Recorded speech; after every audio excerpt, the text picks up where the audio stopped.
আমার মনে খুব ক্ষোভ এই সমস্ত জিনিস দেখলে।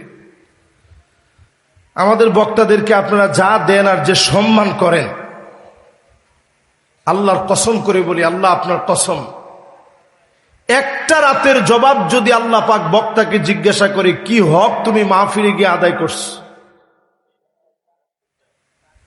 আমার মনে হয় বাংলাদেশে যত বড় বক্তা আছে জাস, একটা রাতের জবাব আল্লাহর কাছে দিয়ে এক কদম সামনে যেতে পারবে না।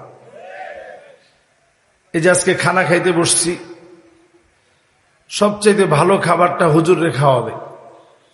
গরুর গোশত আমি খাবো না, তারপরে জোর করে হুজুর এক টুকরা হলেও নেন। সিনার গোশত এনেছি, হুজুর এক টুকরা হলেও নেন। এই যে মহব্বত করে খাওয়ালো, এত কিছু করলো, তারপরেও যদি আমরা না আসি, আমরা যদি একটু এখলাস দিয়ে কথাগুলা না বলি, কেমন করে আল্লাহর কাছে জবাব দিবেন? আমার নিজের জবাবদিহিতার জন্য আজকের এই কথাগুলো বলা, ইহতেসাবের জন্য।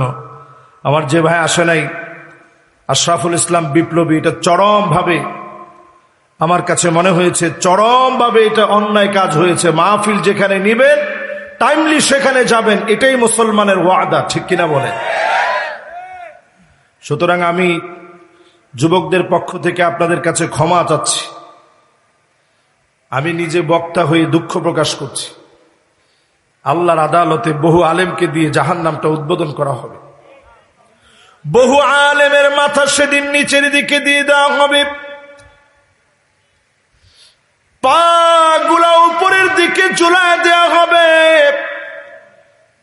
টেনে টেনে বহু আলেমকে জাহান্নামের দিকে নিয়ে যাওয়া হবে।